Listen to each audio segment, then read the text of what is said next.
Momento Tecnologia. Além da flutuação dos preços do petróleo e as mudanças climáticas, há uma discussão muito forte sobre a substituição ou pelo menos a diminuição do uso de combustíveis fósseis. O etanol é o combustível mais consumido no mundo e o Brasil foi o primeiro a usar esse combustível renovável em sua matriz energética, utilizando o caldo da cana-de-açúcar. Nos Estados Unidos, é utilizado amido presente no milho. Os dois são chamados de biocombustíveis de primeira geração. O Brasil produz cerca de 600 milhões de toneladas por ano e se destaca como o maior produtor mundial.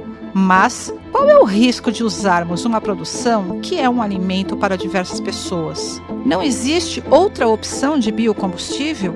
Que opções teríamos para produzir um biocombustível sem diminuir a oferta de alimentos?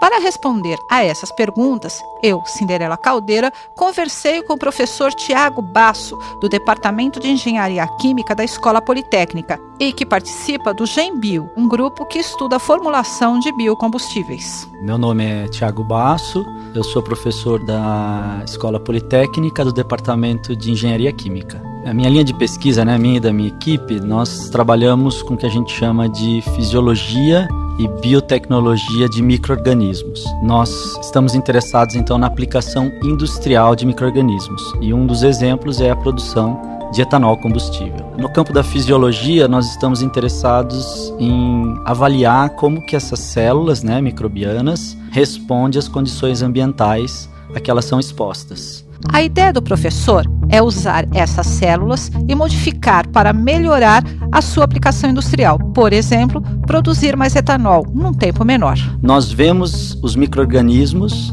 como fábricas celulares. Um dos focos do GenBio é o chamado biocombustíveis de segunda geração. Os biocombustíveis de primeira geração são biocombustíveis que são atualmente produzidos no Brasil e no mundo. Então, por exemplo, no Brasil, o etanol é produzido a partir da cana-de-açúcar, mais especificamente a partir do caldo da cana-de-açúcar.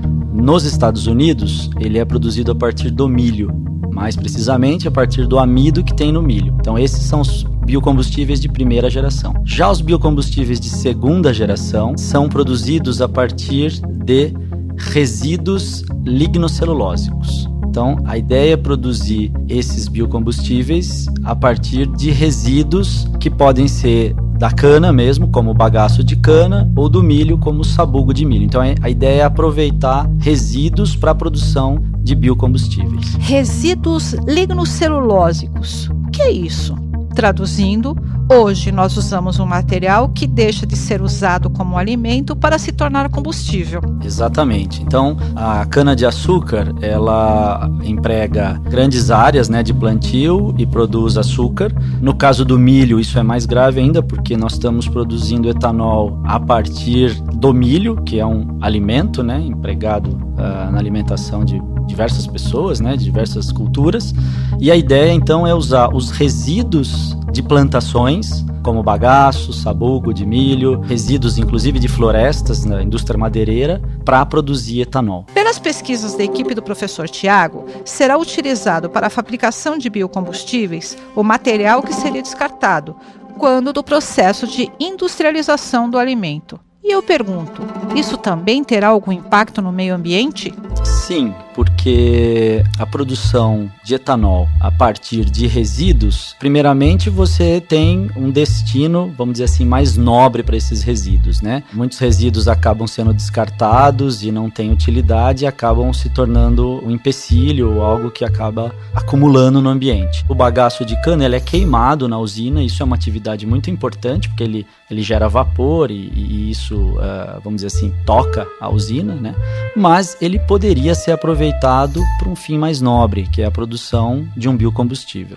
Atualmente, na produção do biocombustível, a cana-de-açúcar é prensada, dando origem a um caldo açucarado, que é colocado em um bioreator. Nesse ambiente, as leveduras convertem o açúcar em etanol. Atualmente, quem converte os açúcares da cana e do milho são leveduras. O processo de levedura é usado na indústria farmacêutica e na produção de alimentos, como o pão, por exemplo. portanto, um processo antigo. E usar a fermentação para a produção de biocombustível é uma técnica nova?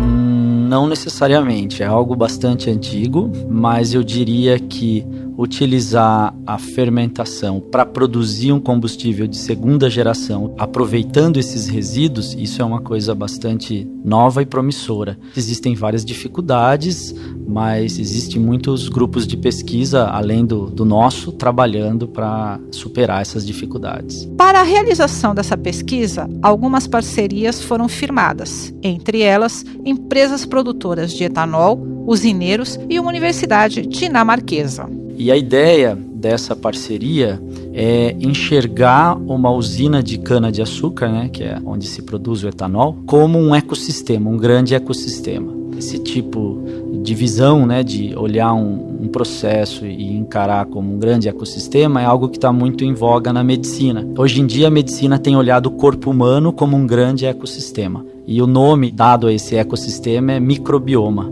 Microbioma, o que é isso? Nosso corpo humano é habitado por milhões e milhões de células microbianas. E a medicina tem visto que o papel dessas células é importantíssimo. É como se nós fôssemos colonizados por micro-organismos.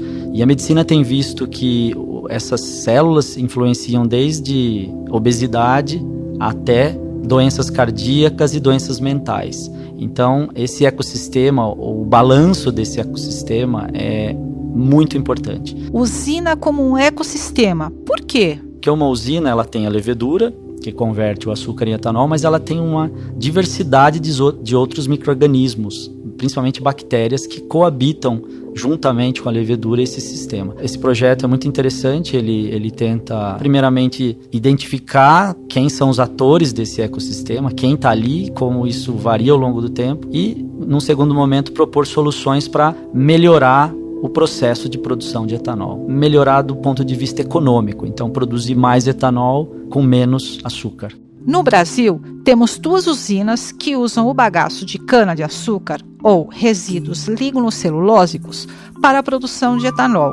Uma fica na cidade de Piracicaba, no estado de São Paulo, e a outra no estado de Alagoas. Essa usina ela começou a produzir por volta de 2014, como qualquer indústria começando, enfrentou algumas dificuldades em termos de processo, mas pelo que eu sei ela resolveu esses problemas e ela voltou à produção ou voltará em breve a produzir etanol de segunda geração. Enfrentar dificuldades no processo de produção e a resolução de problemas está ligado a mais pesquisas e inovação, e a universidade tem papel importante. A universidade ela está num momento em que ela vem regulamentando cada vez mais, né, a colaboração entre uma entidade pública e entidade privada.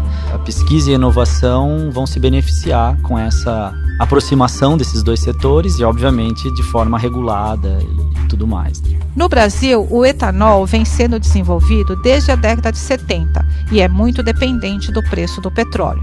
E as oscilações do preço desse combustível causando algumas crises de abastecimento. Bem recentemente, o Ministério de Minas e Energia criou um programa chamado RenovaBio. E o RenovaBio, ele é uma iniciativa do governo para incentivar a produção de biocombustíveis, não só etanol, qualquer biocombustível. A ideia desse programa é atender, né, às exigências aceitas ou, vamos dizer assim, celebradas no Acordo de Paris. Esse é um dos objetivos. O outro é incentivar essa indústria, né, para mitigar os problemas decorrentes dos combustíveis fósseis, então aumentar o uso de combustíveis renováveis para enfrentar esses problemas de mudança climática e também, muito importante, é regulamentar esse mercado para incentivar justamente que ele aumente. Ele é um programa bastante recente e tem-se uma expectativa boa em relação a ele para promover o aumento, a expansão dos biocombustíveis no Brasil. Eu sou Cinderela Caldeira e conversei com o professor Tiago Basso, do Departamento de Engenharia Química da Escola Politécnica. O Momento Tecnologia é uma produção da Editoria de Atualidades do Jornal da USP e você pode nos encontrar nos principais agregadores de podcast. Momento Tecnologia.